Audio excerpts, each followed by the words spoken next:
Hello there and welcome. So yet another video, and a little bit different for me. This is sort of a gear test, which is something I don't really normally do, but we'll give it a go anyway.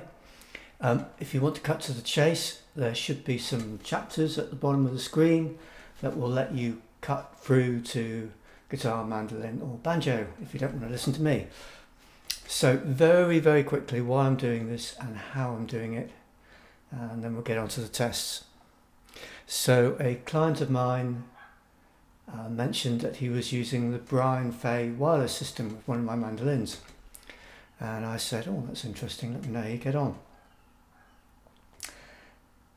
Because a few years ago a friend of mine spent rather a lot of money on a wireless system for several instruments, and the first time he tried to use it, it all failed. Nothing happened, couldn't get any sound at all.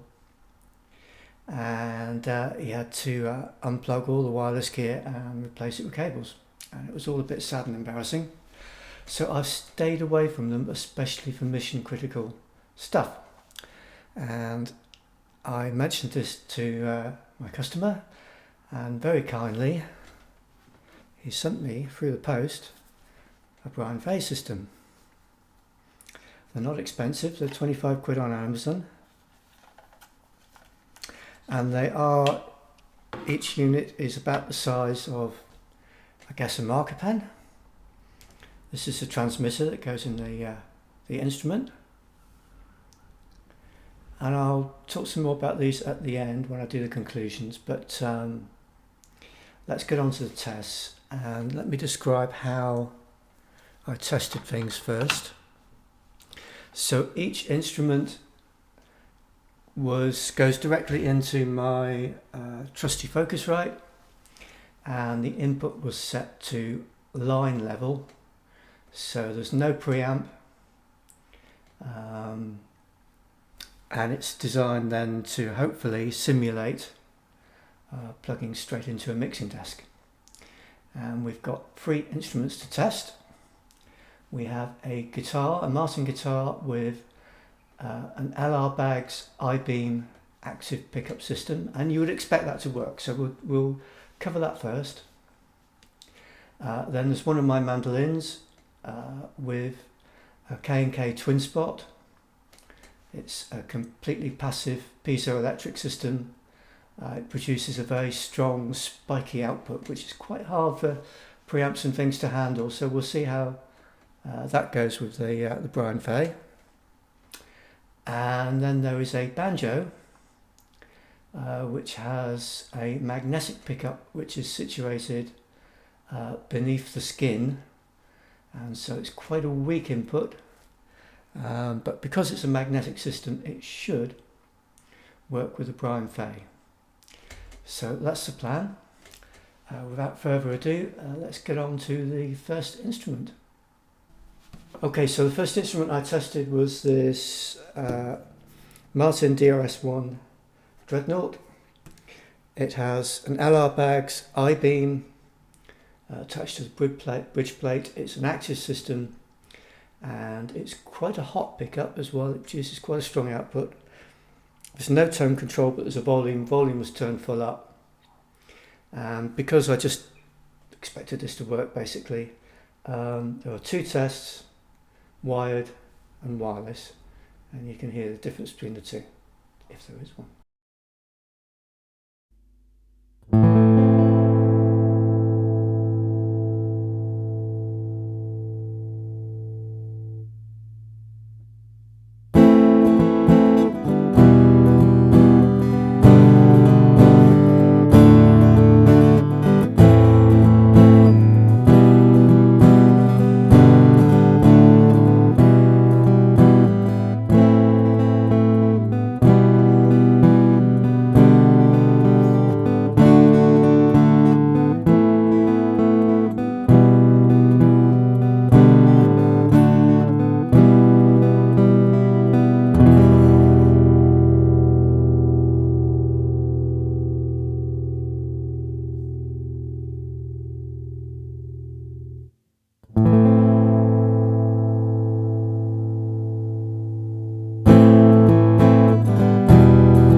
So I hope you agree that that actually worked very well.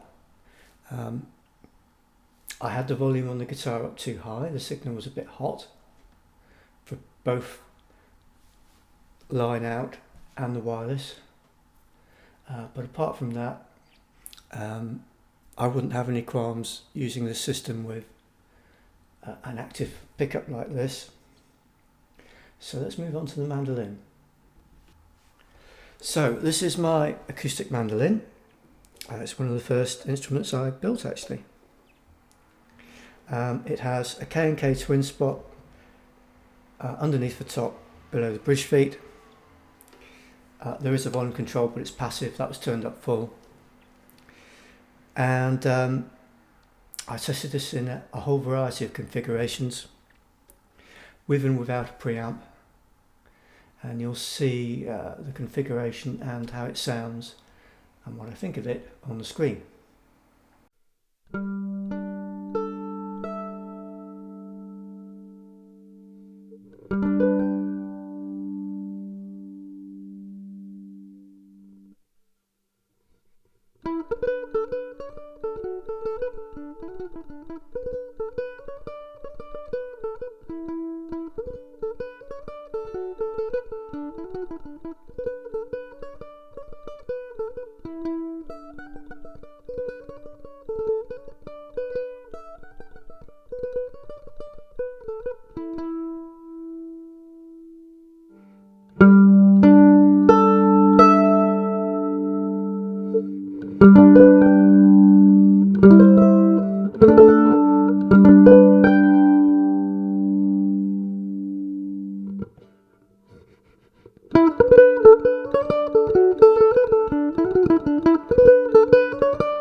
Well, that last option worked very well.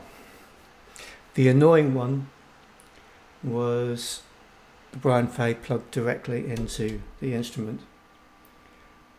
At first glance, when I first tried it, I thought that was actually going to work pretty well. It certainly doesn't sound like there's an impedance mismatch. So the BrianFays clearly work as a preamp stroke buffer. The bad news is they can't cope with the spiky output that something like a mandolin produces, and you could hear the sound kind of, it's ducking in and out, and I think that's the circuit getting overloaded. Putting a preamp in the chain fixed that. So with a preamp and then the wireless, again, all good. Okay, last up we have my tenor banjo. This has a magnetic pickup underneath the head here. It's your standard electric guitar pickup. Since the BrianFays are designed to work with electric guitars as is, without an additional preamp, you'd expect this to be fine. So I basically just tried two configurations, one with and one without the wireless. And the main thing you need to know about this is that because there's quite a bit of distance between the magnetic pickup and the strings, it is a very, very weak output. In fact, plugging this directly into my line input, I couldn't see any signal on the screen at all when I was recording it. With the gain turned up, there was something just about there. So it's a good test for a fairly weak signal if you've got one of those in one of your instruments.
Well, there we go. The nice thing about that is it all just worked with the BrianFay plug straight in and without needing to go through a preamp first.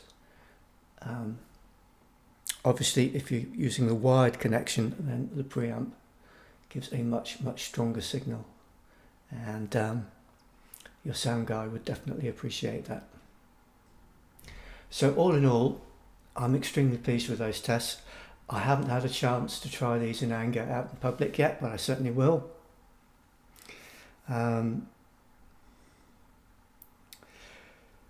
Queries, well, the manual you get with these is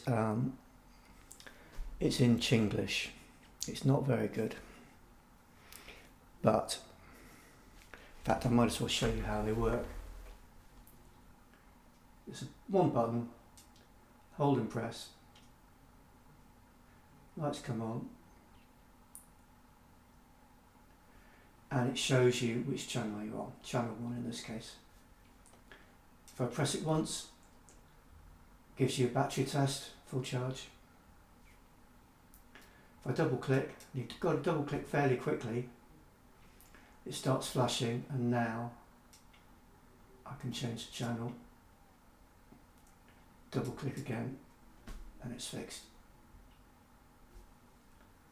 Hold and press to turn off. That's it, okay? Now, as with all these things, the query is, well, two queries. How well built are they? And how long will they last? They are sealed units, so they're chargeable via USB, once the batteries start failing, that's it. These go to landfill. There's nothing you can do about them. You can't take them apart. That's just annoying, really, isn't it? Given their price point, you do have to wonder about how long they'll last and what the build quality is, but they're certainly worth a go. The other issue is, and I'll show you with a guitar, they're not big units, but with that sticking out of there, it's kind of vulnerable. It's not too bad while you're holding or playing the guitar, but if you forget it's there and you put it on a stand,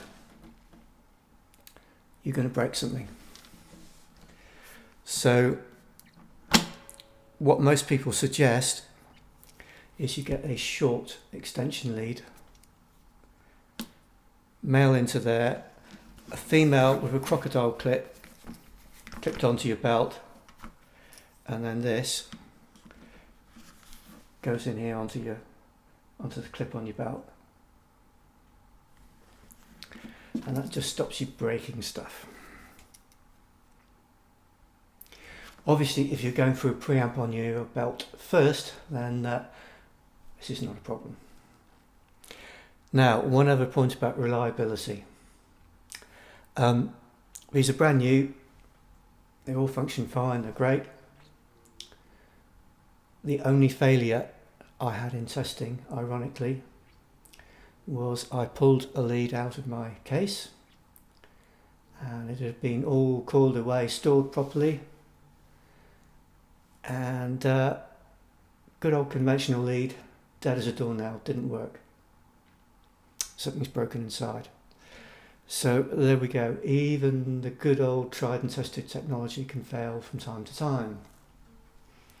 But nonetheless, generally speaking, I would trust a lead over new technology any day.